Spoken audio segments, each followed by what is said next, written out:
Nada quedará de mi fama aquí en la tierra, al menos flores, al menos cantos.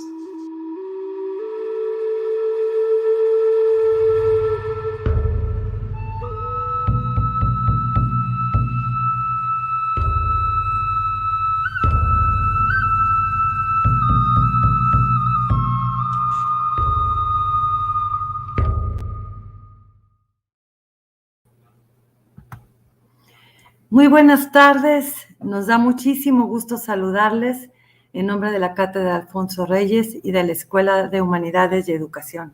Les damos la bienvenida y por supuesto pues les agradecemos su presencia. Especialmente queremos agradecer la presencia de los seguidores del Festival Santa Lucía, quienes en estos momentos están conectados a través de sus redes, y para ellos especialmente les queremos informar que a los 50 minutos de transmitida este evento se va a detener la transmisión, pero los invitamos cordialmente a que continúen con nosotros a través de las redes de la Cátedra Alfonso Reyes. En este año, la Cátedra Alfonso Reyes se ha sumado a la conmemoración de los 500 años de la caída de Tenochtitlán.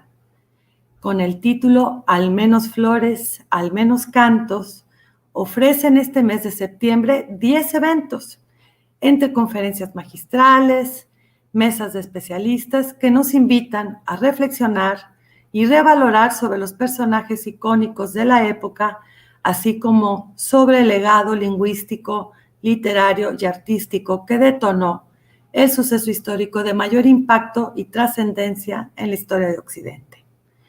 En esta ocasión nos acompaña el doctor Juan Miguel Zunzunegui. Bienvenido, doctor, quien nos hablará sobre los mitos de la conquista. Muchas gracias, Juan Miguel, por aceptar nuestra invitación y bienvenido a esta tu casa, el TEC de Monterrey.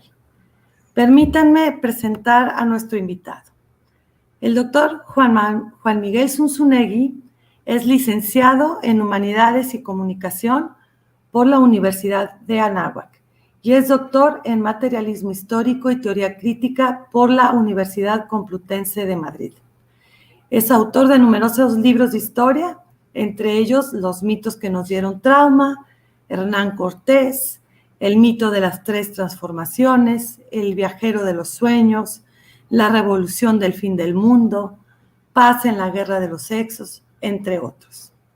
También escribe artículos de divulgación histórica y es investigador para los programas de televisión. Es catedrático en diversas universidades privadas e instituciones culturales. En este último año, el año pasado, publicó su último libro, Hernán Cortés, Encuentro y Conquista. Pues bienvenido, Juan Miguel. Sin más, te doy la palabra para que nos compartas tu sentir, tu pensar sobre los mitos de la conquista.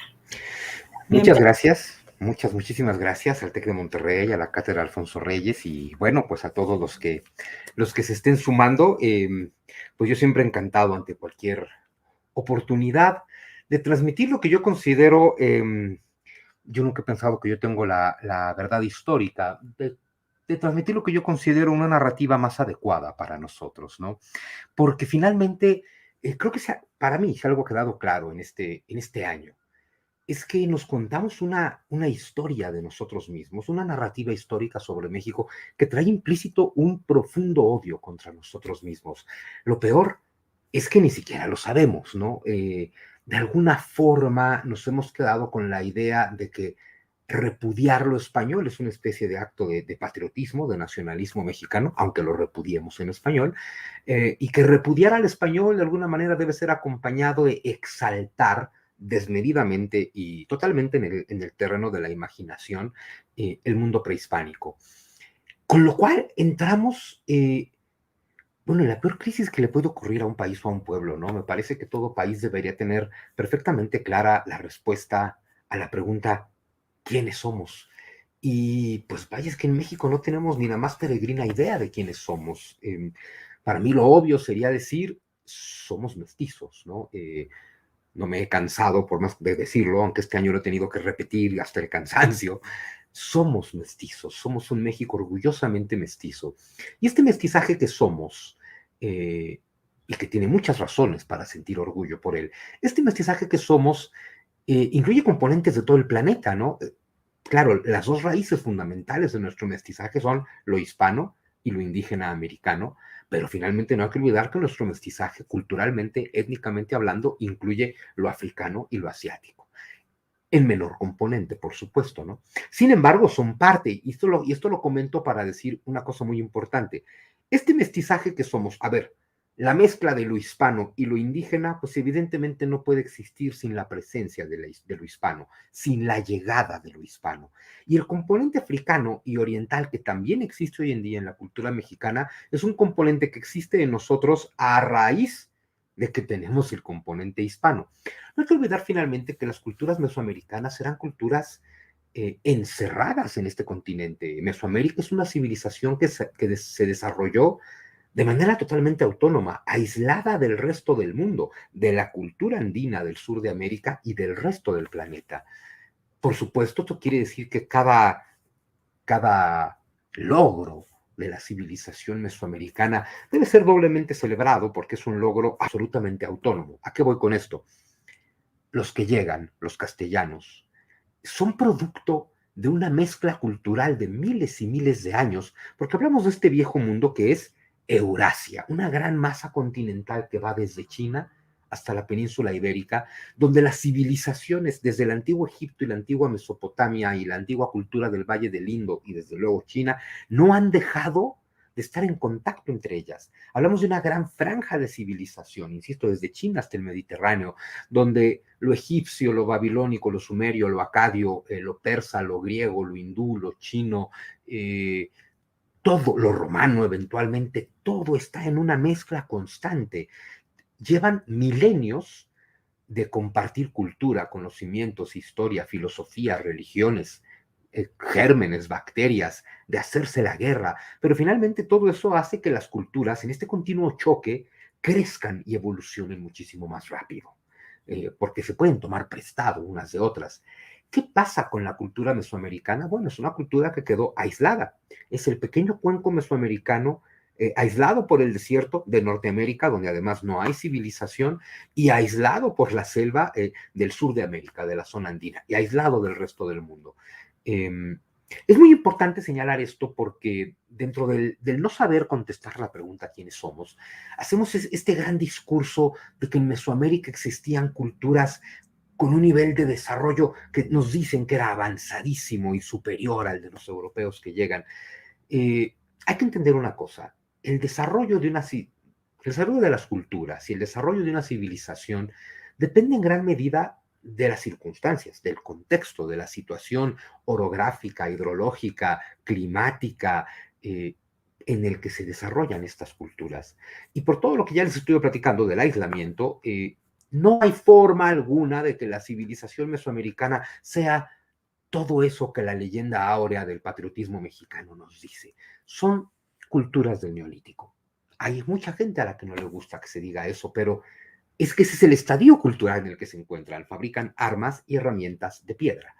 De pronto surgen voces que quieren, que de alguna forma piensan que defender lo prehispánico y repudiando lo español uno es más mexicano, lo cual es incorrecto, porque somos mestizos, y entonces te dicen cosas como, es que los mayas manejaban el cero, y digo, claro, y los sumerios también, es que predecían eclipses, sí, y los griegos también, es que tenían un gran conocimiento astrológico, sí, y los egipcios también, es que desarrollaron calendarios súper exactos, sí, y los acadios también, es que tenían un sistema legal súper avanzado, sí, y Hammurabi también, es decir, no hay que quitarle ningún mérito a una cultura mesoamericana, e insisto, más bien hay que multiplicarlo por dos porque se desarrolla de manera autónoma, pero las culturas americanas generaron cosas que también habían generado las otras culturas. Solamente decir eso, contra el mito imposible de lo más atrasado llegó a conquistarnos y éramos lo más adelantado. Y dices, perdón, pero lo más atrasado no conquista a lo más adelantado. Es que la historia es una sucesión de causas y efectos. Nada en la historia puede estar fuera de eso. Entonces, nosotros nos contamos versiones mágicas de la historia. Entonces hoy les quiero platicar de una serie de mitos de la conquista, pero sobre todo entender que esta narrativa de conquista, además de que es falsa, trae esta semilla de odio profundo contra nosotros mismos porque repudiamos la mitad de lo que somos y repudiamos la mitad sin la cual no seríamos todo lo que somos, porque este mestizaje que es México, pues se da durante el virreinato de la Nueva España, ¿no? Entonces, me parece, y bueno, y que estamos muy confundidos porque además agregamos otro factor, y es, los españoles conquistaron México cuando en 1521 no existe España y no existe México, pero además centralistas hasta en los mitos, como somos los mexicanos, esta narrativa que asume que la caída de una ciudad al centro de Mesoamérica significa la caída de todo un país en un solo día, y que Hernán Cortés, un solo hombre al que despreciamos como si fuera la peor bajeza de la humanidad, pero cuán poderoso lo imaginamos. Imaginamos a un Cortés poderosísimo, capaz de él solo hacer caer un imperio e imponerle la religión a toda una cultura. Nos contamos un montón de absurdos, y hay que decir que todos estos absurdos nos los contamos en español, que al final esa es la otra gran situación. Hablamos en español, lo cual significa pensamos en español, razonamos en español, entendemos el mundo en español, amamos en español, entendemos nuestras emociones en español. Todo nuestro mundo está formateado por esa mente que habla español en el 93% de los mexicanos. Y despreciar tu lengua es despreciar tu alma, es despreciar lo más profundo de tu mente. Y de pronto, este relato de conquista nos enseña hasta a despreciar la lengua. Me he encontrado con gente que dice, claro, porque hasta eso nos impusieron los desgraciados españoles. Y entonces, es esta neurosis donde tú piensas que amas a México, pero lo odias profundamente porque odias una de sus mitades y por lo tanto odias la totalidad como resultado, donde el nacionalista patriota piensa que ama a México y lo dice siempre con groserías, y viva México, hijos de su madre, y como México no hay dos, y amo a México, pero me hubiera gustado que su historia fuera distinta. Amo a México, pero repudio a Colón, a Cortés, a los españoles, a la colonización de América. Y dices, bueno, pero es que entonces el México que amas es un producto de tu imaginación, porque el México que amas solo está en tu mente, porque el único México que existe, único al que puedes amar, es este que es resultado de que sí pasó todo lo que pasó. Este México es el único al que puedes amar. Si te hubiera gustado que la historia de México fuera diferente, insisto, amas un producto de tu imaginación. Y toda esta torcedura mental viene de esta narrativa terrible que hacemos de nuestra historia. Empiezo con reflexiones de grandes sabios mexicanos, ¿no? Octavio Paz, que nos dejó muy claro desde 1950, y no lo hemos aprendido, que el odio a Cortés no es odio a España, es odio a nosotros mismos. Carlos Fuentes, ¿no? Esta explicación, causa y efecto, somos lo que somos derivado de que Hernán Cortés, para bien y para mal, hizo lo que hizo. Este es un país que no existiría sin Hernán Cortés, ¿no? Y Miguel León Portilla, el gran sabio mesoamericano y el gran sabio de las culturas mesoamericanas y particularmente de las culturas nahuas, también lo dejó claro. Si el mexicano odia lo español, se odia a sí mismo. Y se odia a sí mismo por ser hispano, y se odia a sí mismo en español. Y se odia a sí mismo mientras dice que le gusta el neoclásico, el barroco, los pueblos coloniales, los pueblos mágicos, la gastronomía, la charrería, el mariachi, todo ello rebosante de hispanidad. Una gran contradicción en la que vivimos. Para empezar a hablarles de esta narrativa, me es muy importante siempre comenzar con Nietzsche, que tiene un ensayito poco conocido sobre la historia, donde nos dice esto: no hay hechos. En la historia no hay hechos, hay interpretaciones. Ojo, en el pasado, en la realidad, hubo hechos. En la historia, que ya es una narrativa, solo hay interpretaciones. Vamos a explicar esto con el principio de esta historia que les voy a contar hoy, ¿no? 13 de agosto de 1521, cae Tenochtitlan. Eso es un hecho contundente. El 13 de agosto de 1521 cae Tenochtitlan. Eso es un hecho. Llamarle a eso la conquista de México, eso es una interpretación, absolutamente una interpretación. Igual que el 12 de octubre de 1492, Colón llega a las islas del Caribe. Llamarle a eso el descubrimiento de América es una interpretación. Llamarle el encuentro de dos mundos es una interpretación. Llamarle el genocidio de las culturas nativas de América es una interpretación. Y estas interpretaciones siempre tienen cargas emotivas, juicios morales y, muy importante, intereses ideológicos. Por eso, las interpretaciones históricas nunca van a ser la verdad. Ninguna interpretación histórica es la verdad, lo cual, por supuesto, aplica a la interpretación histórica que yo les estoy compartiendo. Tampoco es la verdad. No existe la verdad en la historia. Existen las narrativas y vamos a ver lo importantes que son. Pero bueno, cae Tenochtitlan y entonces hay que agregarle datos a este hecho. Cae Tenochtitlan en manos de un ejército comandado por Hernán Cortés. Pero este ejército tiene unos 100,000 guerreros. Y de estos 100,000 guerreros que están con Hernán Cortés tomando Tenochtitlan, hay 1,000 castellanos. Todos los demás son tlaxcaltecas, texcocanos, huejotzingas, totonacas, cholultecas. Hay de todo. Y 1,000 castellanos. Si tú quitas a esos 1,000 castellanos, los otros 99,000 guerreros indígenas hubieran tomado Tenochtitlan igual. Sin embargo, entran los factores importantes. El que logró unir a todos estos guerreros, que bien se pudieron haber unido desde antes por su odio común a los mexicas, sin embargo, el que los logra unir es Hernán Cortés. El que no los entiende, al que no entienden. Es impresionante que se logre esto. Nos podríamos poner a debatir por qué, cómo logra Hernán Cortés lo que logra. No hay forma de entenderlo. Pero una sola ciudad, la única habitada por mexicas, esto es muy importante decirlo también, los mexicas no son el pueblo que domina Mesoamérica, no crearon la cultura mesoamericana, no se extienden a lo largo de todo el territorio. Los mexicas habitan, para ser exactos, 2 ciudades, México Tenochtitlan y México Tlatelolco. Esas son las 2 ciudades de los mexicas. Texcoco no es de mexicas, Tlacopan no es de mexicas, Culhuacán no es de mexicas, Azcapotzalco no es de mexicas, y todos los demás pueblos de los valles centrales de Texcoco no son mexicas, y desde luego los del valle de Tlaxcala tampoco son mexicas. Comparten el náhuatl, son pueblos nahuas, eso sí, que llegaron a sentarse en diferentes momentos con diferentes líderes, con diferentes historias y que fueron absorbiendo en diferente medida la cultura, el legado tolteca teotihuacano. Pero es impresionante. Mesoamérica es una civilización que existió por periodo de 3,000 años, 1500 antes de Cristo a 1521, 3,000 años. 3,000 años donde puedes encontrar cosas grandezas, cosas con una tremenda grandeza, como los olmecas, como el calendario desarrollado por los olmecas, que es el que se va heredando Mesoamérica, como las cabezas colosales. Puedes llegar, por supuesto, a los diferentes estadios de la cultura maya, hasta llegar a la gloria de Montalbán, a la gloria de Teotihuacán.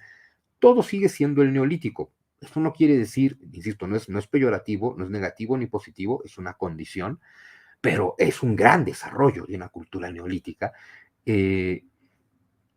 Los toltecas, los nahuas que heredan la cultura teotihuacana y que de verdad sí la reinterpretan de una manera fascinante y a nivel mitológico, cosmológico, hacen cosas muy, muy interesantes. 3,000 años de historia. Los mexicas aparecieron en los últimos 200 años. O sea, los mexicas aparecen en el panorama de la historia después del año 1200 y por alguna extraña razón hacemos una narrativa donde todo Mesoamérica se resume en los mexicas, cuando son de verdad menos del 10% de la historia mesoamericana. Son el último pueblo invasor que llegó a someter Mesoamérica. Porque los mexicas llegan del norte, de lo que hoy sería el desierto de Nevada. Entonces, además de que no existe Aztlán, porque es un mito, mito no es mentira, mito es un relato sagrado, simbólico, pero no existe Aztlán porque es un mito, y no vienen de un lugar de una grandeza extenuante y maravillosa, no vienen de un lugar de prosperidad y abundancia, porque vienen de Oasis América, vienen del desierto de Nevada. No hay forma alguna de que esas condiciones climáticas permitan el desarrollo de una gran civilización, punto. Ya, no se puede, ¿no? Llegan después del año 1250, invaden los valles centrales, invaden el valle de Texcoco, lo conquistan, toman el poder, lo someten y lo empiezan a desangrar. A grado tal que 200 años después, todos estos pueblos prefieren aliarse con estos desconocidos que son los castellanos, que evidentemente también son salvajes y violentos cuando se lo proponen, y aún así todos estos pueblos toltecas, herederos de Teotihuacán, prefieren aliarse a ellos que seguir sometidos por los mexicas. El 13 de agosto de 1521 hay una gran liberación de Mesoamérica, hay una gran independencia. Todos los pueblos que llevan 100 años sometidos por el pueblo del Sol, con el extraño auxilio de sus extraños aliados castellanos de los que nadie sabe nada, se liberan del yugo azteca y empieza a existir el país que somos. Cada 13 de agosto podríamos celebrar el nacimiento de México, pero cada 13 de agosto elegimos celebrar una conquista, celebrar nuestra conquista, de alguna forma celebrar que somos un pueblo conquistado, porque eso es lo que nos han dicho todo el tiempo y asumimos que hay algo intrínsecamente virtuoso en eso. Es terrible. Luego llega el 16 de septiembre y gritamos Viva México y decimos que celebramos la independencia. México no es un país independiente, porque el eje central de la narrativa mexicana sigue siendo la conquista. Si el eje central de tu narrativa sigue siendo que te ganaron, de nada sirve que luego tú te hayas liberado, porque tu mente sigue en esa conquista. Vamos a tratar de entender por qué. Entonces, cae Tenochtitlan en manos de 100,000 guerreros de los pueblos indígenas sometidos por los aztecas. Y por supuesto, 1,000 castellanos conquistaron México. Es una pregunta muy importante que tenemos que hacernos. ¿Existía México? La respuesta es muy clara. No, no existía México. Ni siquiera existía España. Y a ver, esto es muy importante decirlo. Aunque no existe España como tal, porque no se ha terminado de conformar ese reino que une a todas las coronas anteriores, sobre todo las últimas, Castilla, Aragón, Navarra, no existe España, pero existe la idea de España. Los reyes católicos, los últimos que le dan forma, ¿no?, a esta idea de España. No existe España como el Estado unificado en el que se convertirá, pero ya existe la idea. Y la idea es el paso previo y fundamental para que luego exista la realidad, ¿no? Pero acá ni siquiera existe la idea de México, ni siquiera existe la idea de país, ni siquiera existe la idea de Estado, ni siquiera existe la conciencia de habitar un mismo territorio. Si tú pudieras viajar al pasado, entrevistarte con cualquier persona de este mundo mesoamericano antes de 1519 y le dijeras mexicano, no tendría ni la más remota idea de lo que le estás diciendo. Y si le dijeras mexica, se enojaría terriblemente contigo.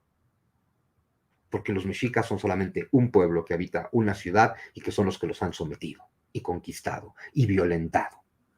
Entonces, no existe México. Existe, se está formando España, existe la idea de España y llegan a un lugar donde no existe un país, no existe la unidad económica, política, social, no existe la idea del Estado, no existe la idea del reino, no existe la idea de México, donde hay una serie de tribus, y hay que decirlo como son, tribus, eso es lo que son, distintas entre sí, disgregadas, enemigas entre sí, hay cosas en las que no hemos cambiado, que bajo ninguna circunstancia podríamos siquiera asumir que están en un proceso de empezar la unificación de un país. Están lejísimos de eso. Entonces, es conquistada una ciudad, y a partir de ahí empieza la construcción de un país que se llevó prácticamente un siglo. Todo el resto del siglo XVI es la construcción de Nueva España, que ya lo podemos entender como el germen de México. ¿Quién conquista la ciudad de los mexicas? Insisto, los tlaxcaltecas, los texcocanos, los cholultecas, los huejotzingas, todos esos unidos a los castellanos. ¿Por qué? Porque, a ver, la historia, la narrativa tradicional de México nos ha contado esta cosa maravillosa, donde nosotros somos perfectos, maravillosos, sublimes, todo lo hacemos bien, pero siempre hay alguna fuerza oscura conspirando contra nosotros. Tenemos una narrativa de niños inmaduros de 9 años que no se hacen responsables de sí mismos. Siempre hay un factor externo, y en este caso es la traición. La traición encarnada en Doña Marina, en la Malinche, ¿no? Dicen, claro, es que traicionó a México, que no existe, uniéndose al extranjero. A ver, para ella los mexicas son extranjeros porque ella no es mexica, entonces el mexica es tan extranjero como el castellano, ¿no? Para la conquista, cuando la sola frase, la idea conquista de México es una construcción del siglo XIX. Nadie en 1521 está presenciando la conquista de México. Nadie. Tampoco la formación, no tienen esa conciencia, desde luego. ¿Quiénes son los mexicas que todos deciden, muy entre comillas, traicionarlos? Porque, a ver, levantarte contra el pueblo que lleva 100 años sacrificando de la manera más violenta posible, a lo mejor de tu juventud, perdón, eso no es una traición, eso es una liberación. Y esta búsqueda de liberación se da justo por eso, porque desde 1426 que los aztecas se empoderan en el lago de Texcoco como la ciudad dominante, la que va a recibir el tributo, van estableciendo las guerras floridas. Una vez al año nos vamos a reunir para pelearnos de manera pactada para que yo pueda capturar a lo mejor de tu juventud y sacrificarlo salvajemente en mi templo mayor. El canibalismo ritual, que hoy en día es perfectamente claro que existía ese canibalismo ritual, no como forma de vida, ritual, como la comunión con Huitzilopochtli. Tiene sentido que alguien se quiera liberar de eso, ¿no? Los mexicas sacrifican a diario porque Huitzilopochtli, el sol, y Huitzilopochtli todos los días amanece cansado de haber derrotado a la oscuridad contra la que luchó toda la noche y hay que ofrendarle corazones. Y todas las tardes va a penetrar en el inframundo para luchar contra la oscuridad y hay que ofrendarle corazones. Hay un pacto sagrado entre el pueblo mexica y su Dios, y es: yo te haré amo y señor de todo lo que alcances a ver, vas a conquistar y dominar, ¿no?, todo el centro, y tú me tienes que dar corazones todos los días. Ese es el pacto sagrado. Y entre más poder tienen los mexicas, más corazones pueden extraer. Y entre más corazones extraigan, más poder tendrán. Por lo menos esa es su creencia.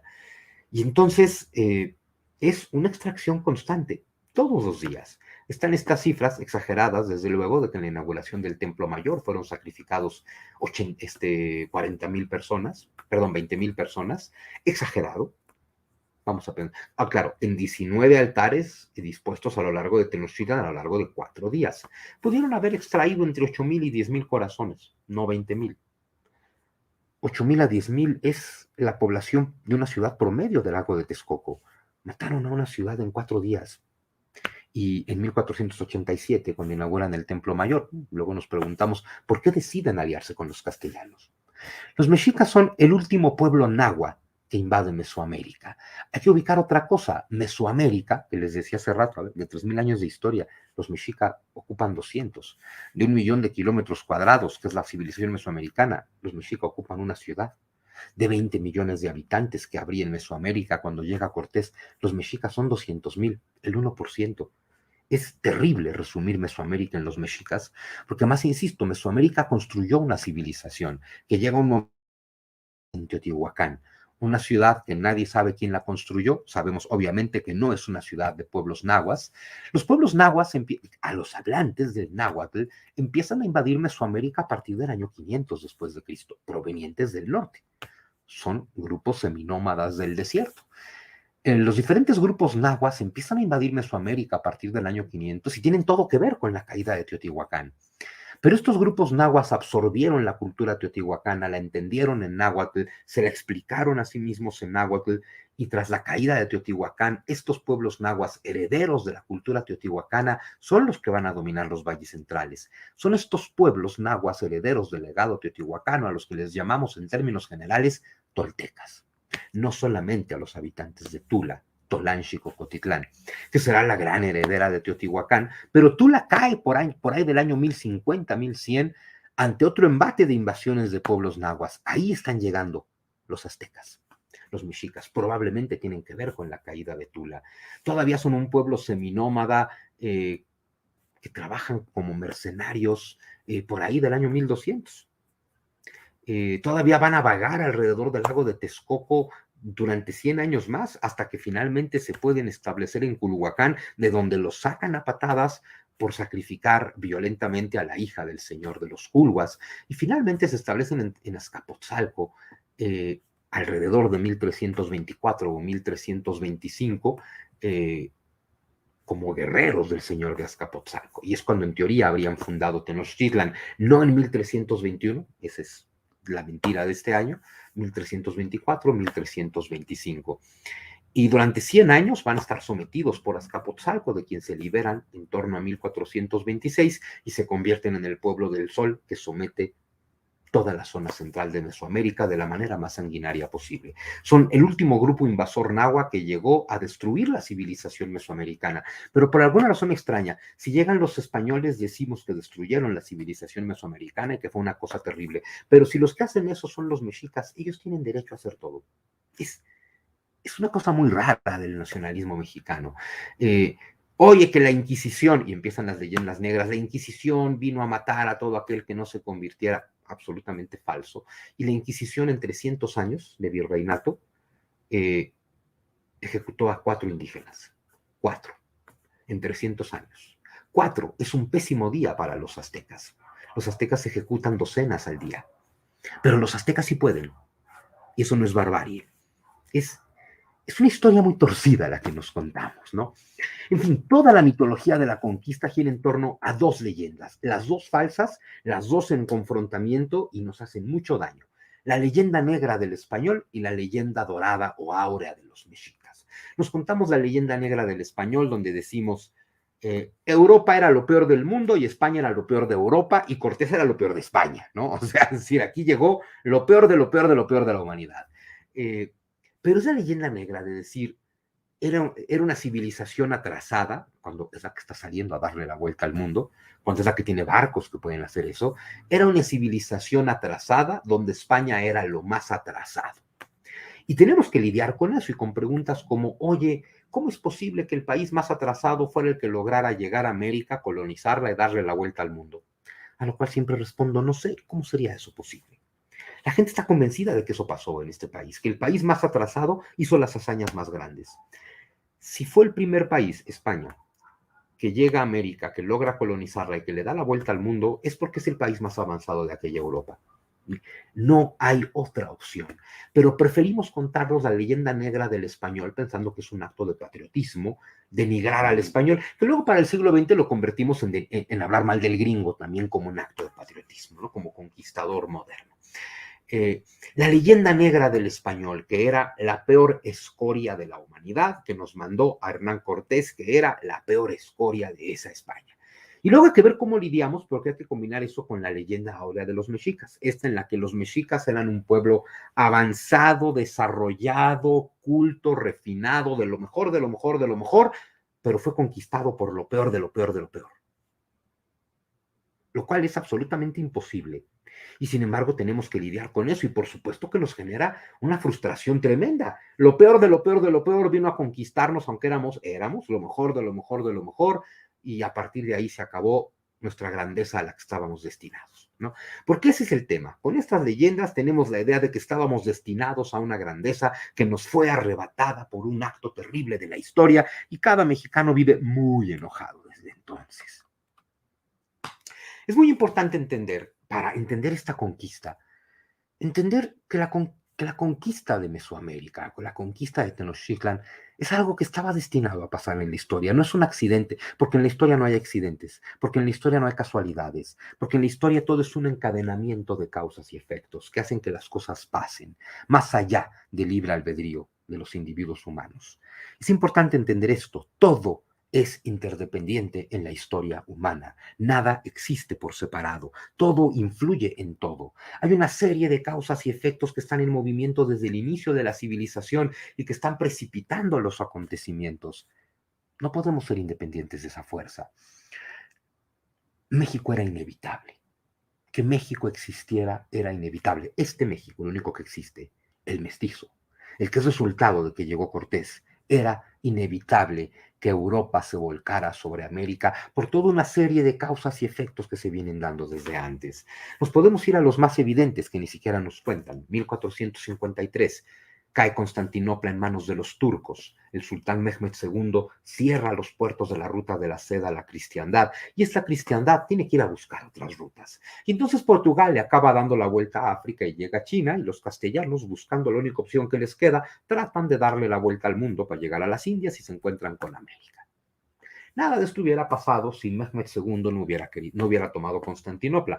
Pero Mehmed II no hubiera tomado Constantinopla si el imperio bizantino no hubiera quedado absolutamente debilitado por las cruzadas y por la invasión de los mongoles. Y la invasión de los mongoles no se hubiera dado sin una serie de acontecimientos en el Asia Central y las cruzadas no se hubieran dado sin una serie de acontecimientos en Europa. Pero además Mehmed II, sultán de los turcos, está ahí liderando a los turcos para tomar Constantinopla porque los turcos provenientes de las estepas siberianas poblaron esa zona del mundo en el año 990 a causa de una serie de oleadas migratorias que tienen que ver con cambios climáticos. Y además se convirtieron al Islam y es ese impulso religioso el que los motiva, pero no se hubieran convertido al Islam si no existiera el Islam, lo cual no hubiera pasado si no hubiera existido el profeta Muhammad. Es decir, que si no hubiera existido el profeta Muhammad, no existiría México. Así se encadena la historia, porque además la existencia de Muhammad nos da la existencia del Islam, el Islam se extiende por el norte de África, conquista la península ibérica y son 700 años de impulso fervoroso de guerra santa contra el Islam lo que conforma a España y la hace tan poderosa que cuando termina esta reconquista se desparrama por el océano y llega hasta América. Otra vez, sin el Islam no hay México. Y el Islam existe por una serie de factores que tienen que ver con el Imperio Romano y el Imperio Persa y así. Entonces, de verdad, es una interrelación absoluta y nada puede ser independiente de esa fuerza. Y nos podemos ir hasta hace 150.000 años, cuando la humanidad empieza a dispersarse por un planeta congelado. Y desde que se empieza a dispersar, estaba destinada a encontrarse y prácticamente estaba destinado que iba a ser Europa lo que se encontraba con América. Porque desde que la humanidad se dispersa por este planeta, todo va a estar delimitado por la forma de los continentes, las montañas, los ríos, dónde hay y dónde no hay planicies fértiles, dónde hay y dónde no hay pastizales y desiertos, los océanos y sus corrientes, el sentido de los vientos. Todo eso determina que sea Europa la que llegue a América. No tiene que ver con una decisión personal de Cristóbal Colón, de Isabel la Católica o de Hernán Cortés. Tiene que ver con una fuerza histórica que se viene moviendo desde milenios atrás. Pero ojo, Eurasia es un gran mundo y Mesoamérica es un mundo muy pequeñito. Portugal y Castilla, las potencias del siglo XVI, se están disputando ante el Papa, el árbitro de la época, la posesión del planeta entero. Se están repartiendo el planeta entero, esta mitad para ti, esta mitad para mí. Los mexicas están peleando contra sus enemigos por la posesión de el lago de Texcoco. De verdad, hay que dimensionar eso. Hay que dimensionarlo porque esa es la realidad cultural. Es bien importante hacernos esta pregunta y contestarla sin nacionalismo. ¿En qué estadio cultural se encontraba la Mesoamérica a la que va a llegar Cortés? En el Neolítico Superior.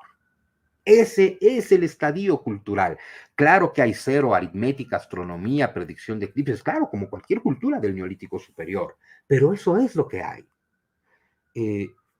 Los españoles vienen de la cultura que está haciendo, me refiero a la cristiandad en su conjunto, no sé, la imprenta de tipos móviles, la mayor revolución del siglo XV-XVI, conocimiento al alcance de todos, donde Hans Lippershey está haciendo un telescopio. A ver, el telescopio, lo cual incluye pulir lentes, lo cual incluye diamantes para pulir lentes, nada de eso existe aquí. Se trabaja el oro para la ornamentación, no se hacen ni armas ni herramientas de hierro, pero además la forma en que se da este continente, por ejemplo, ni siquiera permite la movilización de grandes ejércitos. No hay carros de batalla porque no hay rueda porque no hay planicies y porque no hay animales de tiro. Sin animales de tiro y carros de batalla no puedes mover grandes ejércitos y sin mover grandes ejércitos no puedes crear imperios, en fin, y no puedes llegar al concepto del Estado. No depende del nivel de los seres humanos, porque somos idénticos todos, la mente humana es idéntica en todas las culturas. Depende de que las circunstancias generan ciertas capacidades. A ver, el castillo de Chichén Itzá, donde desciende Kukulcán, ¿es impresionante? Lo es. La pirámide que le llamamos del Sol en Teotihuacán, ¿es impresionante? Lo es. El templo del Sol, el templo mayor de los mexicas es impresionante, no tanto, la verdad. Claro que tiene sus partes impresionantes, pero básicamente lo podríamos comparar con un sigurat de Babilonia que existen desde el 3000 antes de Cristo, 4000 años antes. Y no lo puedes no lo puedes comparar con, no sé, Notre Dame, la Catedral de León, la Catedral de Burgos. No se trata de decir que una cultura es superior a otra, se trata de entender que viven contextos tan diferentes que los llevan por caminos completamente distintos y distantes, más el tema del aislamiento mesoamericano contra la conjunción de culturas en Eurasia. ¿En qué estadio cultural se encuentra la cultura europea que llega a Mesoamérica? gracias a ser herederos de Egipto, de Persia, de India, de China, de Roma, de Babilonia, de Grecia, bueno, pues a ver, ya dejaron atrás el gótico, ya están haciendo retablos barrocos, le están dando la vuelta al mundo, tienen barcos que le dan la vuelta al mundo, conocen las corrientes marítimas, conocen las corrientes de viento, tienen una imprenta de tipos móviles, hacen armas de fuego, hacen herramientas de hierro y otros metales. Miles y miles de años por adelantado. Es como si los castellanos hubieran viajado en el tiempo y hubieran llegado a Sumeria. Esto no tenemos que estar de acuerdo con esto, como no tenemos que estar de acuerdo con la muerte, pero como con la muerte, pues hay cosas que son, ¿no? ¿Por qué es Europa la que llega a América y no América la que llega a Europa? Porque nos encantan estos juegos guajiros donde ¿qué hubiera pasado si los mexicas hubieran llegado? Les faltaban 10,000 años para llegar. Así de simple.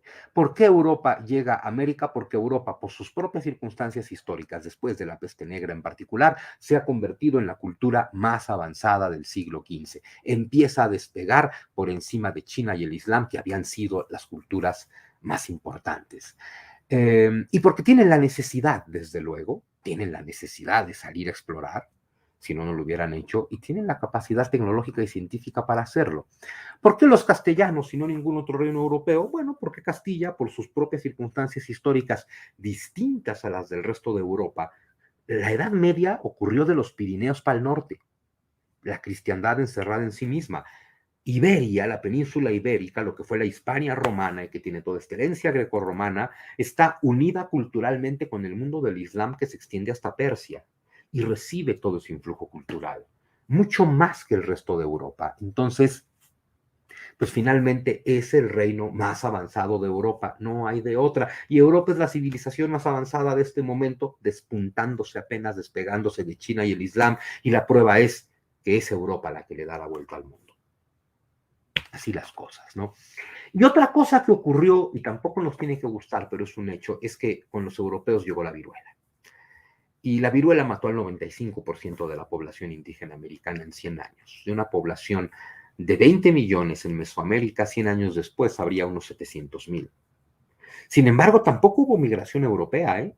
A Nueva España, en 300 años de virreinato, migraron menos de 60,000 españoles. A ese nivel. Es más bien el crecimiento demográfico acá.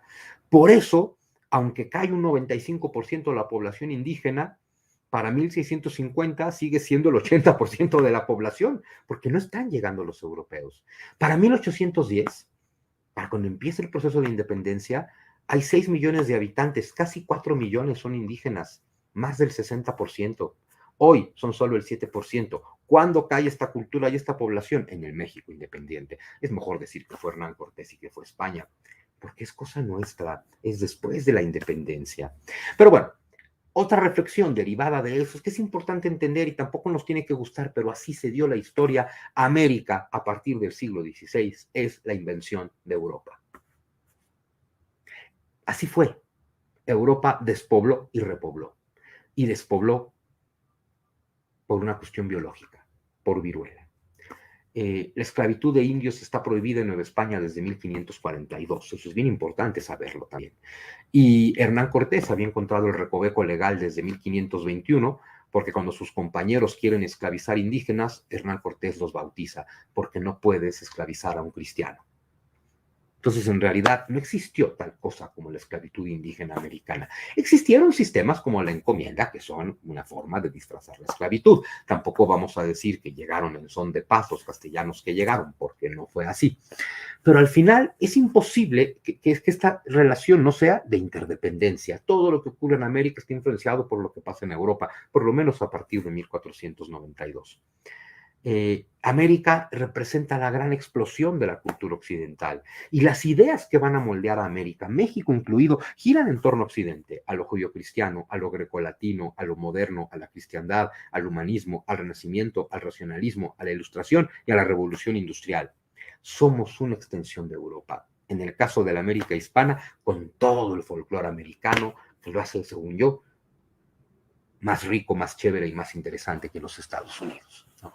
Pero al final, y las ideas detrás de la independencia que la llevan a cabo los criollos, pues son ideas que giran en torno a todo esto. Somos una extensión de Europa, con el componente americano, pero lo somos. Hace rato les decía que hay 4 componentes en nuestro mestizaje, ¿no? Los 2 fundamentales, la hispanidad y lo indígena americano, más lo asiático y lo africano. Y ahora tengo que decir la parte políticamente incorrecta, porque a nadie le gusta hoy en día decir la verdad, pero este mestizaje tiene como componente principalísimo lo hispano por encima del indígena. ¿Por qué? Porque este mestizaje se entiende en español, solo por eso. Porque tu mente está formateada en español, por lo hispano, por lo grecolatino y por lo judio-cristiano. Y porque junto con la lengua, el otro componente fundamental de una cultura es su cosmovisión, es decir, la religión, y el 90% de la población de México tiene la religión que trajeron los españoles, totalmente aderezada. Que eso es lo bonito del catolicismo mexicano, que es este folclore maravilloso porque todo lo indígena americano está escondido detrás, ¿no? Pero al final el componente fundamental de este mestizaje es lo hispano. Busquen la charrería, en el mariachi, en los charros, pues, ¿no? En nuestra gastronomía, en nuestra música, en los conventos, en el barroco tan mestizo, en el neoclásico menos mestizo, en la guelaguetza, en los bailes, es hispano. La guelaguetza, que hay gente que piensa que por ser de Oaxaca es 100% indígena, son bailes virreinales y son en honor a Dios, a Jesús y a la Virgen. Es un mestizaje hispano. Lo podemos negar toda nuestra vida y seguiremos en el conflicto en el que estamos. Al final, al despreciar al español en español y al contarnos la leyenda negra de que lo peor de la humanidad, que es el español, conquistó y destruyó a lo mejor de la humanidad, que eran los aztecas, nos contamos una historia llena de culpa. Nos contamos una historia donde despreciamos a nuestro padre por llegar, a Hernán Cortés, despreciamos a nuestra madre por recibirlo, a la Malinche, nos despreciamos profundamente a nosotros mismos, despreciamos al que llegó porque pretendemos que acabó con un gran desarrollo del que estaba, y la verdad es que, como lo decimos en la lengua del que llegó, en el fondo sabemos que somos culpables y nos contamos una historia con culpa que genera sed de venganza y que nos hace vivir en una negación de lo que somos, y por eso México es un país tan conflictivo. Estamos enojados principalmente con nosotros mismos, y eso, híjole, eso no puede llevar a nada bueno, ¿no? Muy importante decir cosas como esta, ¿no? Hablando de las narrativas. La invención del pasado, porque eso es lo que hace la historia, construir el pasado es una herramienta política. Esta frase de George Orwell: el que controla el pasado controla el futuro, y el que controla el presente, es decir, el que tiene el poder hoy, es el que controla el pasado, es decir, nuestra narrativa. Entonces, la narrativa histórica de un país es tan importante porque genera la psicología de un pueblo. ¿Por qué somos como somos los mexicanos? ¿Por qué no podemos meter un penalti? ¿Por qué en lugar de hacer a Superman hacemos al Chapulín Colorado? Porque lo que determina un pueblo es su mentalidad. Y lo que determina la mentalidad es la narrativa histórica, la historia que nos contamos de nosotros mismos. Y nos contamos una historia donde somos producto de la derrota, de la humillación, de la conquista. Nos violaron, nos saquearon, nos robaron, nos humillaron, nos sometieron. Ahora ve y saca el país adelante. Imposible. No se puede. Todo tiene que ver con la historia que nos contamos de nosotros mismos, y la gran pregunta es: ¿por qué nos contamos la historia que nos contamos en español, repudiando al español? Hay que entender otra cosa, y es que no son los pueblos los que hacen los mitos, no en el mundo moderno. En el mundo moderno, desde el poder se crean mitos para formar y controlar pueblos. Por eso los norteamericanos se cuentan este mito que les presento gráficamente, ¿no? Por eso los norteamericanos se van a contar el mito de somos los superhombres, los paladines, los vengadores, los soldados de la libertad, la democracia y la justicia, la policía del mundo. Nada de esto es verdad ni mentira, es mitos. Lo que importa no es que sea verdad, es que esa es la narrativa del norteamericano, es lo que le cuentan a cada niño de ese país cada día, cada año, durante toda su historia, y ellos se lo creen, y entonces son primer potencia mundial. Nosotros a cada mexicano, a cada niño, cada día, cada año, año tras año, de la revolución para acá, le decimos que somos producto de la humillación, de la conquista, del sometimiento, de la violación, y se lo creen. Ya nos podríamos contar una historia diferente, aunque sea solo por eso, ¿no? Y sin embargo, ya que imponer una narrativa en todo un pueblo es un acto de poder, tendríamos que preguntarnos por qué desde el poder se decidió y se sigue decidiendo contarnos una historia de odio, y contarnos una historia de conquista, y contarnos una historia de sometimiento. Porque eso se hace desde el poder. Y al final generamos esto, un inconsciente colectivo. La historia es una mitología, la mitología forma el inconsciente colectivo, la narrativa histórica es el inconsciente colectivo de un pueblo y se construye con intereses ideológicos. ¿Quién crea la memoria colectiva? Siempre es desde el poder. ¿Qué hay detrás de la historia que nos contamos de nosotros mismos? O mucha estupidez o mucha perversidad. Mucha estupidez de decir, vamos a ver si contarnos una historia de culpa, fracaso, conquista, derrota y vergüenza nos ayuda a salir adelante, o mucha perversidad. Porque la única manera, la mejor manera por lo menos de mantener eternamente sometido a un pueblo es contarnos la historia que nos cuentan. Y no creo que los orígenes del Partido de la Revolución tuviera como objetivo iluminar a los mexicanos, creo que tenía más como objetivo someterlos, y ahí es donde tenemos una historia llena de perversidad. Decía este muchacho que vemos aquí, Francis Bacon, que el conocimiento es poder. Yo ya les dije, que nos dijo Nietzsche, que no hay hechos sino interpretaciones. ¿Cómo se junta esto? Bueno, son las interpretaciones de los hechos, siempre con carga ideológica, las que se establecen como verdad, y esto es un acto de poder.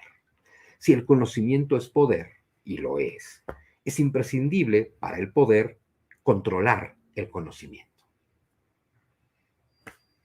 Esa es una parte fundamental. Y si se controla el sistema educativo, se controla la narrativa, se controla el conocimiento, se controla la mente de un pueblo. Y la verdad es que en México la mente del pueblo ha sido controlada por el Partido de la Revolución y sus diferentes hijos, desde antes de ser el PRI, pues por lo menos desde 1920, ¿no? Es decir, desde antes de que existe el Partido de la Revolución Mexicana, pero ya hay un Álvaro Obregón con un proyecto, con una narrativa, con unos muralistas que colaboran con esta narrativa, proyecto que sigue con Plutarco Elías Calles, con el Partido Nacional Revolucionario, pero que se encumbra con Lázaro Cárdenas y el Partido de la Revolución Mexicana y la narrativa de conflicto que predomina en México hasta el día de hoy. Desde el poder, empezando por Cárdenas, pasando por Echeverría y llegando hasta hoy, desde el poder se produce el saber, desde el poder se establece el conocimiento, desde el poder se dictaminan las verdades, desde el poder se definen los hechos y se provee la única interpretación ortodoxa de la historia convertida en verdad absoluta que no debe ser cuestionada. Sin embargo, después de Lázaro Cárdenas, la evolución de este México posguerra mundial y posrevolución genera lo que generó en todo el mundo occidental, una clase media relativamente independiente del gobierno para poder generar conocimiento y riqueza. Y al Partido de la Revolución nunca le gustó la existencia de esa clase social. Cárdenas dijo que había que aniquilarla, Echeverría intentó aniquilarla y hoy en día se intenta aniquilarla. ¿Por qué? Porque compite contra el poder, porque la clase media genera conocimiento.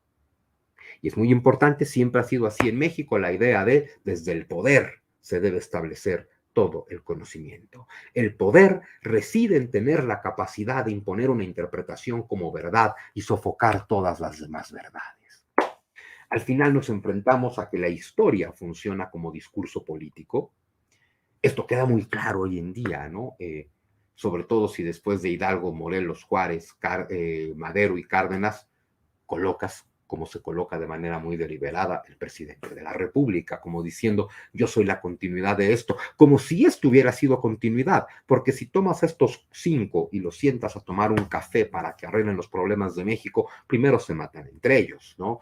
El comecuras Benito Juárez no se hubiera entendido con los curas Hidalgo y Morelos, el comunista Cárdenas no se hubiera entendido con el fifí Madero, que tampoco se hubiera entendido con el radical liberal Juárez.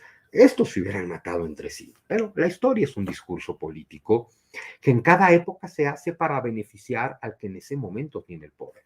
La historia deja entonces de ocuparse de realidades, de hechos, para ocuparse de mitologías, porque estos ya no son personas humanas reales, son personajes y estos personajes son arquetipos y estos arquetipos moldean la mentalidad. Yo te digo quién es el bueno, quién es el malo, quién es el feo, a quién debes odiar, a quién debes admirar, hacia qué debes aspirar, y moldeo tu mente. La historia se convierte en un símbolo, los personajes se convierten en un símbolo. Ya no importa quién fue en realidad Hidalgo, sino lo que se le hace representar. No importa lo que fue en realidad Juárez, sino lo que se le hace representar. Pero al final todos estos son lo de menos, porque el mexicano sigue girando en torno a Hernán Cortés, porque el odio es más importante que la admiración. genera emociones que arraigan más. Y el mexicano, por más que grite la independencia, sigue aferrado a su derrota y a su conquista. Y por lo tanto, el único personaje que está en nuestra mente es Hernán Cortés y esa supuesta conquista que nunca fue. Al final resulta entonces que no hay mejor herramienta que la historia para construir la psicología de los pueblos, porque más allá de la realidad, un pueblo es la historia que se cuenta de sí mismo. Y en el caso de México se hace una narrativa histórica que gira en torno a la conquista y la derrota, la victimización, la eterna lucha que nunca será ganada y la pobreza como virtud, y esa pobreza derivada de la conquista y la derrota. Y giramos en torno a eso y hacemos telenovelas de la derrota, la conquista y la pobreza, le cantamos a la derrota, la conquista y la pobreza, y luego nos preguntamos, ¿por qué no salimos de donde estamos? Pues porque lo veneramos. Veneramos la conquista, veneramos la derrota. Y eso nos lleva a la victimización como discurso histórico, que no es un invento del actual gobierno. Este gobierno solamente lo glorifica, lo exagera y lo lleva a su máxima expresión. Pero esto es la continuación de la historia, de la narrativa histórica del siglo XX. Echarle la culpa a todos los demás, con lo cual nunca vamos a aprender del pasado. Es que los españoles, es que Cortés, es que la Malinche, es que Santana vendió el territorio, es que los desgraciados de los gringos no les conviene, es que Porfirio Díaz fue un dictador, es que Salinas de Gortari, es que Vicente Fox no hizo el cambio y no nos llevó a todos al primer mundo, es que Mejía Barón no hizo los cambios, no metió a Hugo y por su culpa perdimos el mundial contra los búlgaros, es que los árbitros, es que los jueces en las Olimpiadas, es que Donald Trump, es que no era penal, pero nunca es culpa nuestra. Con lo cual, de verdad, no somos independientes. La independencia es libertad y la libertad trae implícita la responsabilidad. A partir de 1821, todo lo que pasa aquí es responsabilidad nuestra. Llevamos 200 años viviendo en la negación. Al final, tenemos una narrativa histórica, que a mí me encanta poner este mural de Diego Rivera, porque digo que es como los libros estos de ¿Dónde está Wally? Con la narrativa. A ver, esto es lo que hay en la mente de cada mexicano. Una historia que es un galimatías, ¿no? Que de verdad es toda compleja y enredada. Y como lo de ¿dónde está Wally? Mi pregunta ahí es, ¿dónde hay dos que no se estén peleando? Amamos el conflicto, veneramos el conflicto, giramos en torno al conflicto, le cantamos al conflicto. Porque giramos en torno a dos pilares fundamentales.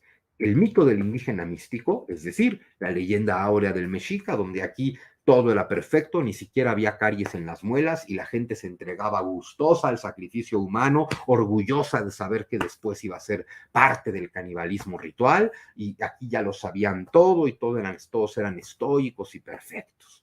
Este mito del indígena mágico y místico, donde tenía una civilización perfecta, nos permite decir todo esto se interrumpió y 500 años después no nos hemos repuesto de la conquista. El desgraciado de Hernán Cortés, en palabras de Diego Rivera, el deforme, jorobado y sifilítico que conquistó a México. Que dices, oh, pues no me estás diciendo que los aztecas eran la cosa más gloriosa del mundo y los conquistó un hombre deforme, jorobado y sifilítico. O mejor di que escupía fuego por los ojos, porque si no, no tiene sentido el mito de la conquista. De verdad es una narrativa de niño de 8 años y tal vez es el estado emocional del pueblo mexicano. Al final es decir una cosa, ninguna historia nacional es verdadera, es una narrativa con muchas mitologías que buscan cohesionar a un pueblo, darle identidad, porque para eso es una mitología.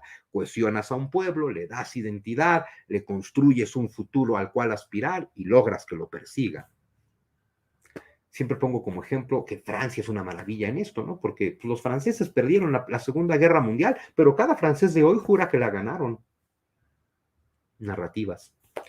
Todos los pueblos se cuentan mitos, porque se busca la cohesión de la sociedad y el engrandecimiento de la nación. ¿Por qué en México nos contamos este mito caído de derrota y de eterno conflicto? ¿Por qué decidimos contarnos una historia, un mito caído, hacia abajo? Cohesionarnos en la conquista.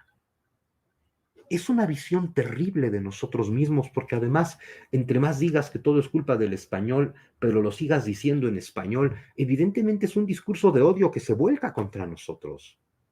Por eso lo que dice Miguel León Portilla, Si odiamos a lo español, nos odiamos a nosotros mismos. Por eso lo que dice Paz, odiar a Cortés es odiarnos a nosotros mismos. Y sin embargo, por alguna razón es lo que hacemos.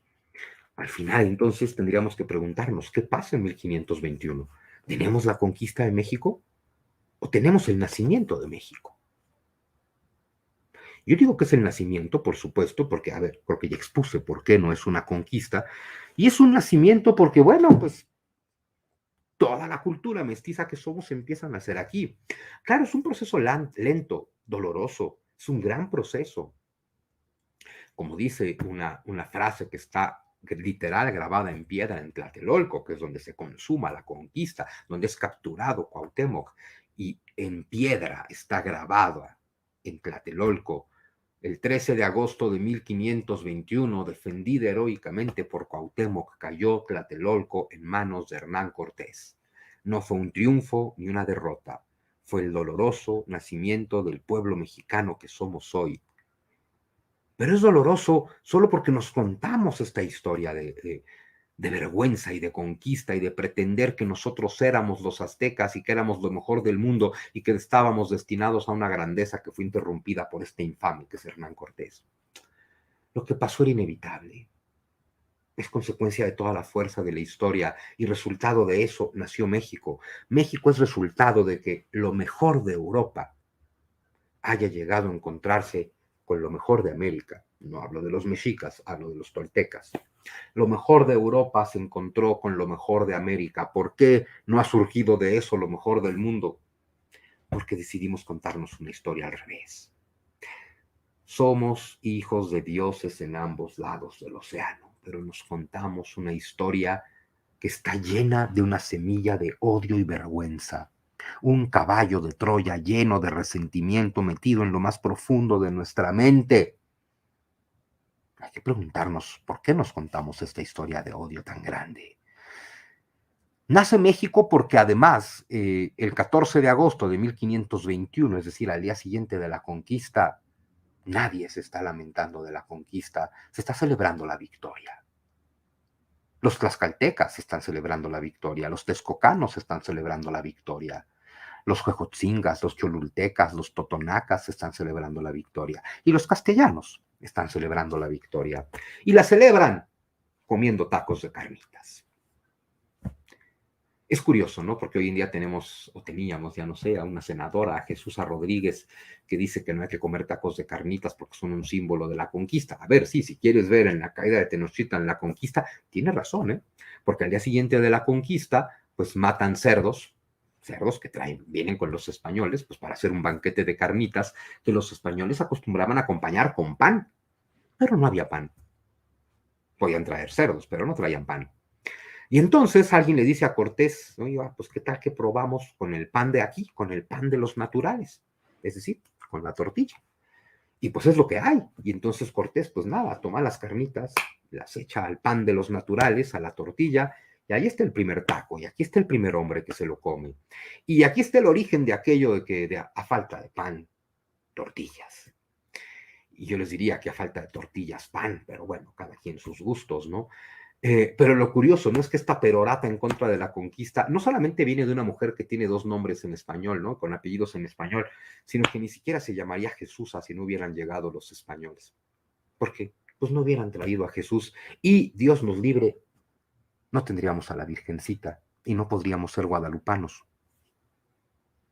Pero odiamos a los españoles, pero amamos a la Virgencita, pero la Virgencita la trajeron los españoles y algo se rompe adentro de nosotros porque hay que lidiar con esta contradicción. Y entonces somos un pueblo neurótico y profundamente enojado. ¿Con quién? Pues contra nosotros. ¿Contra quién nos desquitamos? Contra quien se deje. Y por eso los discursos de odio funcionan tan bien. Pero al final, a ver, conquista o nacimiento. Todo esto que vemos en café era Mesoamérica. En verde el mundo maya, que ya vivía su peor decadencia. Y en este color clarito, amarillo clarito, lo que dominaban los mexicas. Si los mexicas dominan como el 20% de lo que era Mesoamérica, pero solo viven en 2 ciudades al centro del lago, y esto representa como el 10% de lo que hoy es México. De verdad, somos centralistas hasta en los mitos. Al día siguiente de la conquista, y siempre apoyados por los tlaxcaltecas y los texcocanos, los castellanos empiezan la construcción de lo que eventualmente será Nueva España, y de aquí viene el territorio que hoy es México, de Nueva España, no de los aztecas. Lo que fue conquistado en el siglo XVI no tiene nada que ver con lo que se liberó en 1821. Son cosas completamente diferentes. Se empieza a construir el reino de la Nueva España, un estado de corte occidental, y eso es lo que se independiza y lo que se transforma en México. Así las cosas. Y es curioso, ¿quién conquista todo este lejano norte? Los tlaxcaltecas, los formadores de México, que desde el puesto de Acapulco conquistaron las Filipinas. Los tlaxcaltecas conquistaron las Filipinas, con lo cual los tlaxcaltecas terminaron de cerrar la vuelta al mundo, comercialmente hablando. Las rutas de la seda se cierran dándole la vuelta al mundo gracias a los tlaxcaltecas. ¿Por qué no contamos esa historia? Porque así todo lo que salga mal, y en este país siempre sale mal todo, y en este país siempre sale mal todo porque somos un caos, pero a partir de la revolución, de la posrevolución, porque un grupo de políticos, los sobrevivientes de la revolución, se apoderan del Estado, secuestran el Estado, se roban el Estado. Y para explicar que este país tan rico vive en semejante pobreza, te digo, es que nos conquistaron. Y estamos tan enojados que estamos dispuestos a creer que la pobreza del año 2021 es culpa de Hernán Cortés. Porque el que está enojado no piensa, no razona, solo está enojado. Es mucho más fácil mover las emociones negativas que las positivas. Al final, perdón, me salió chueco. Bueno, para terminar, somos la historia de un encuentro que nuestra narrativa transformó en conquista. Un encuentro inevitable. México era inevitable. Un encuentro inevitable de la historia personificado en Hernán Cortés y Moctezuma, y nosotros no somos resultado de ese encuentro, sino de nuestra reacción ante dicho encuentro, de las emociones negativas que depositamos en ese vergonzoso origen. Somos resultado de la versión terrible que nos contamos de eso. Podríamos contarnos la versión de Moctezuma, Moctezuma que opta dentro de su gran sabiduría mística por la aceptación de lo que está pasando como algo inevitable. Cuauhtémoc, un gran guerrero, propone lo que tenía que proponer un gran guerrero, el suicidio colectivo. Antes nos morimos todos que ser conquistados, y fue casi lo que pasó. Y hoy seguimos venerando el suicidio colectivo como una mejor alternativa a la aceptación.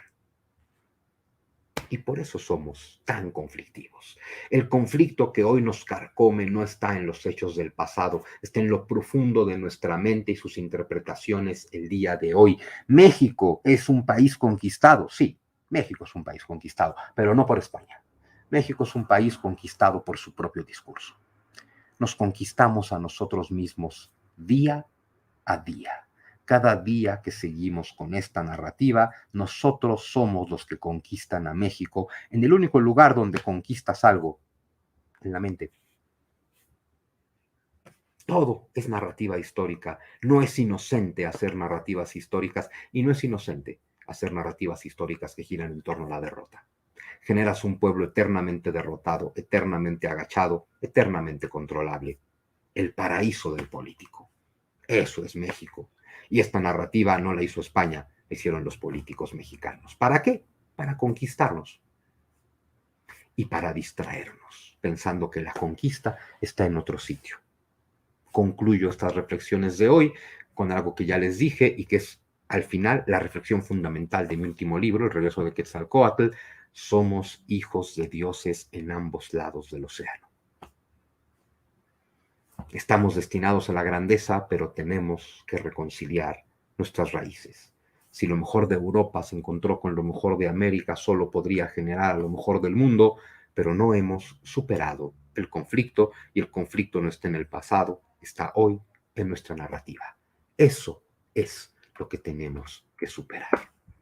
Y pues básicamente eso es lo que les he querido contar, y bueno, terminar esta charla, pues presumiéndoles los 3 libros que estoy promoviendo este año, ¿no? Hernán Cortés del año pasado, contándote toda la versión europea, todas nuestras raíces europeas, el regreso de Quetzalcóatl para contarte todas nuestras raíces mesoamericanas, y El misterio del águila, una reedición de mi primer novela que te cuenta todo en torno a la independencia.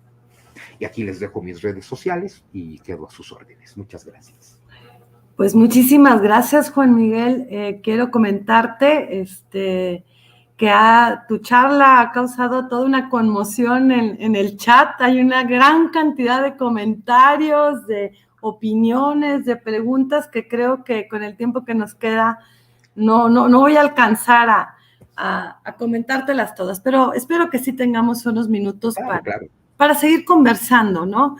Súper. Y mira, me conmueve lo que nos has compartido, ¿no? Porque sabemos, tú y yo compartimos la misma pasión y la misma vocación, somos historiadores y tenemos muy claro, ¿no? La distinción entre este gran relato, ¿no? La historia escrita desde el poder, el relato de un pueblo, de una nación, con fines ideológico-políticos, ¿no? Para legitimar regímenes en el poder. Pero también tenemos la otra historia, ¿no? Aquella otra historia que nos ocupa a los historiadores y que nos ha llevado mucho tiempo en escritura, en investigación en los archivos y que está también al servicio de todos y de todas en una gran cantidad de libros de investigación histórica. Así que tenemos dos historias, la historia de los académicos, la historia como disciplina académica y esta otra historia que magníficamente nos has expuesto, esta historia como el gran relato, como arma política para legitimar proyectos políticos y legitimar en el poder.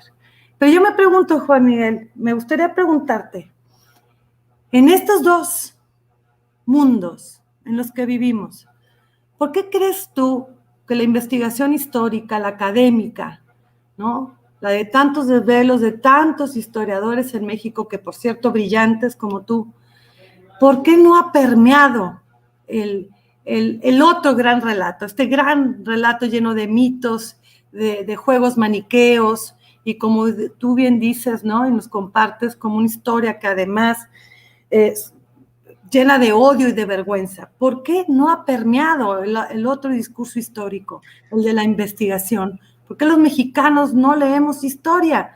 Pero esa otra historia, ¿por qué seguimos en esto? ¿Cuál es tu postura? Mira, creo que son varias cosas. Una de ellas es que el historiador a lo largo del siglo XIX, a ver, en casi todos los países, la mayor parte de los historiadores, de alguna u otra forma, por algún lugar o por el otro, acaban dependiendo del gobierno. Porque, a ver, ¿quién financia la historia? O sea, como cualquier disciplina social y como las artes, ¿no? Al final dependes muchísimo del gobierno porque la cultura tiene que ser subvencionada. Y entonces, claro, después de la revolución en el México del siglo XX se construye, el historiador es el arquetipo del intelectual en México, ¿no? El intelectual. Por supuesto. Pero si algo hizo el partido de la revolución en el siglo XX fue cooptar a los intelectuales. Tengo al intelectual comiendo de mi mano, mamando del pecho del Estado, porque o trabaja en la UNAM, o trabaja en la UAM, o trabaja en el Colegio de México, o trabaja en el Instituto Mora, en el gobierno, en el gobierno, en el gobierno, en el gobierno. Y al final, pues tú como historiador te apasiona la historia, pero también te apasiona sobrevivir, comer, vivir bien, etcétera, y resulta que es muy difícil no vivir del gobierno cuando eres un intelectual. Y el gobierno se las ingenió para que la mayor parte de los intelectuales dependieran de él. Entonces, a ver, y por eso siempre hemos sido mal vistos los historiadores o los intelectuales, o como los quieras llamar, libres del gobierno. Porque entonces generas pensamiento crítico y hay que buscar que ese pensamiento crítico no le llegue a la masa. ¿Por qué no queremos un pueblo crítico? Porque un pueblo crítico hace que la democracia sea más difícil, ¿no?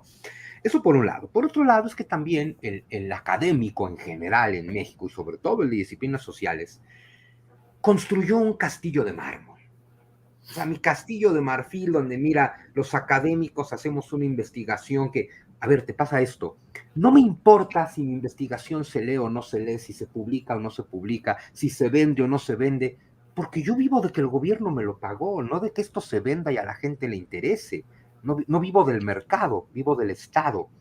Y entonces se acaba construyendo el académico de castillo de mármol, donde nos sobamos los egos entre nosotros, hacemos investigaciones que solo vamos a leer nosotros, nos criticamos entre nosotros y no nos importa llegar al público. Y cuando te dedicas a la divulgación, como yo, por ejemplo, el académico de institución te critica por dedicarte a la divulgación, como decirte, ¿cómo caíste tan bajo? ¿Cómo es posible que te dirijas a la gente? Entonces, pues pasa eso. Y luego también que, a ver, la versión que te dé el gobierno es una explicación más tonta y más infantil, pero estamos más dispuestos a creerla, porque al final es, la culpa no es mía. Es cuando vas al psicoanálisis y dices, ya descubrí que es culpa de mis padres, y ya no te molestas en cambiarlo, ¿no? Una versión más libre nos daría mucha más responsabilidad. No queremos esa versión. Pero no queremos los mexicanos. El gobierno no, y al final el intelectual tampoco, y al final la mayor parte de los mexicanos tampoco, porque entonces implicaría a partir de ahora tengo que asumir mi responsabilidad y yo tengo que cargar al país en mis hombros. Y, a ver, para eso inventamos al Pípila y a los niños héroes, para que ellos carguen el país en los hombros, no para que lo cargue yo. Muy bien. Y siguiéndote tus mismos argumentos, Juan Miguel, me pregunto, bueno, sabemos que justo este relato lleno de principios maniqueos, malos los españoles, el mito del indio bueno, etcétera, que se fue construyendo en esta generación postrevolucionaria. Yo me pregunto, ¿por qué sigue tan vigente? ¿Por qué es tan poderoso todavía este discurso, como bien señalas, ¿no? De perdedores, con un origen en nuestra memoria histórica de conquistadores y conquistados, de vencidos? O sea, ¿por qué sigue vigente? ¿Tú crees que sigue vigente? ¿Hasta dónde crees que siga su vigencia y por qué es tanto el poder en todo caso? Bueno, a ver, sigue vigente porque no hemos dejado de contárnosla. Es decir, si tú mandaste a tus hijos en la escuela en 1930 o los mandaste ayer, les contaron exactamente la misma patraña. Entonces, ese es el poder del sistema educativo y de la industria cultural, porque esa es la otra, ¿no? Como esto ya es lo que está interiorizado en la mente del mexicano, pues así hacemos las canciones, así hacemos las telenovelas, así hacemos las historias, ¿no? Entonces, no es solamente que en la historia te repitan constantemente que los españoles nos conquistaron y toda esta narrativa de derrota, te lo repite el gobierno todos los días y te lo repiten las telenovelas todos los días, te lo repite Verónica Castro en Los ricos también lloran, te lo repitió Thalía en todas las versiones de María del Algo, donde al final la única forma de salir de pobre es casarte con un rico, y te recuerdo que todos los ricos son malos, todos los pobres son buenos y el único rico bueno es el que se enamoró de la pobre, que claro, es Thalía, ¿no? Y que todos los pobres se quitan el pan de la boca para dárselo al otro, y que todos los ricos son ricos porque se chingaron al pobre. Es fascinante porque entonces eres una víctima y resulta que ser víctima por alguna razón tiene una atracción psicológica. Nos cantamos todos los días, pues eso, nos cantamos a la pobreza, ¿no? Si nosotros nos hubiéramos casado hace tiempo, cuando yo te lo propuse, no estarías hoy sufriendo ni llorando por aquel humilde amor que yo te tuve, caray, cuando te tuve. Y cantamos todas las versiones posibles de eso, y tal vez mil cosas mejores tendrás, pero un cariño sincero jamás, y tú me cambiaste por unas monedas y no supiste soportar mi pobreza.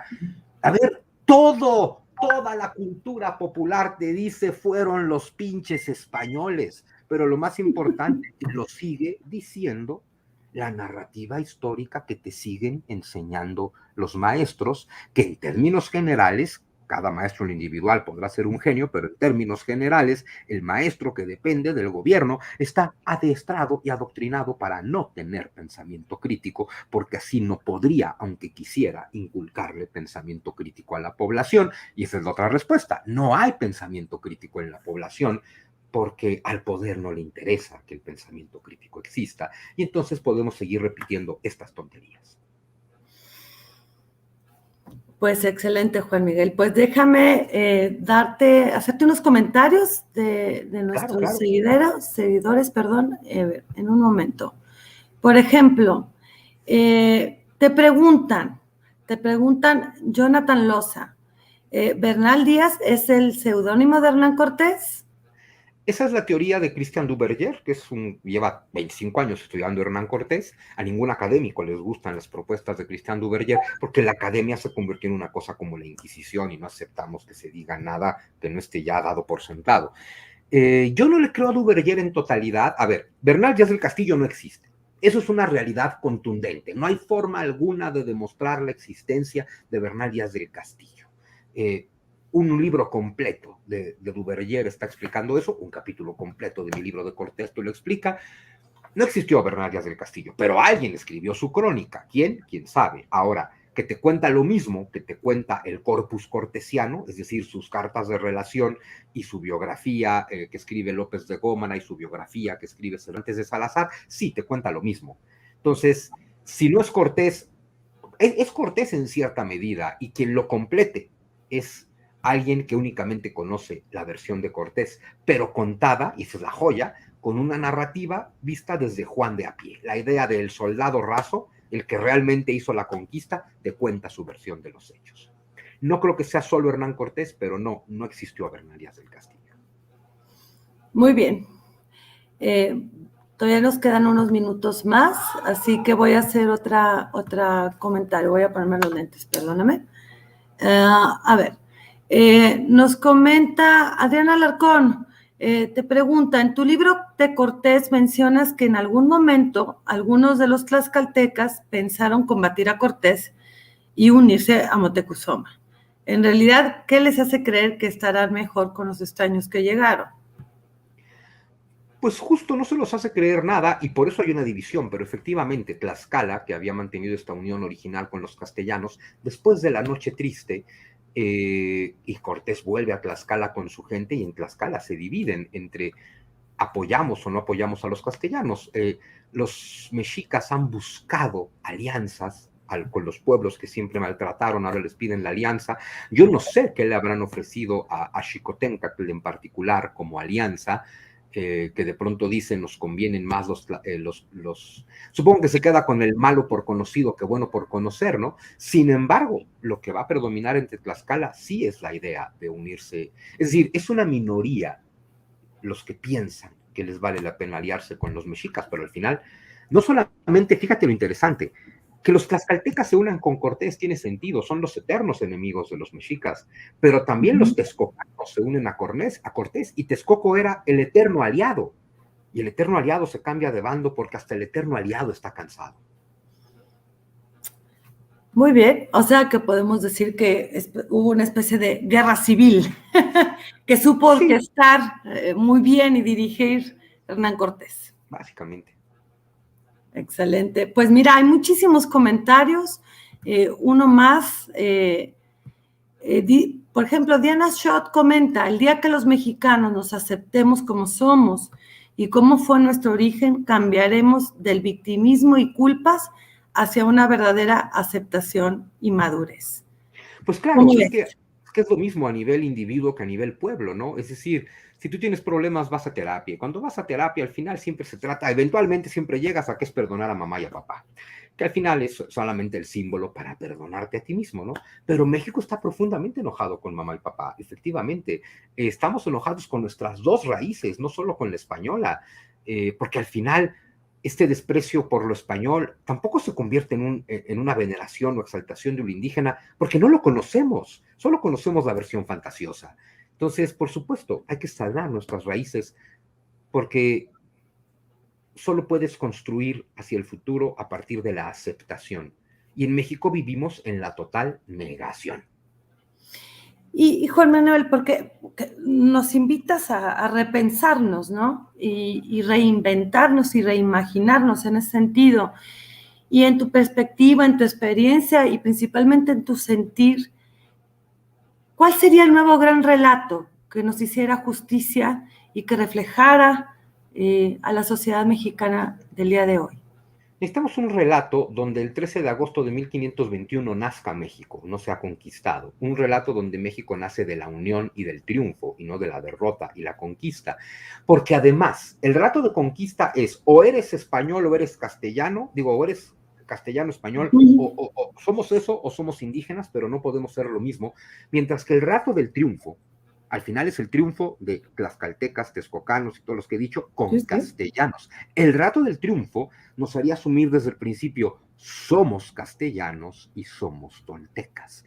El rato de triunfo nos haría de inmediato entender, somos las dos cosas. Si algo caracteriza al México de hoy, como a cualquier sociedad compleja, moderna del día de hoy, es la diversidad, es la pluralidad, y sobre todo en México, es que somos de todos los tamaños, de todos los colores, de todos los sabores, de todas las ideas, y sería más fácil entender eso si no tuviéramos que comprometernos con ser una cosa u otra y entender que mestizaje lo incluye a todo, y que entonces podríamos ser mucho más tolerantes con nosotros mismos.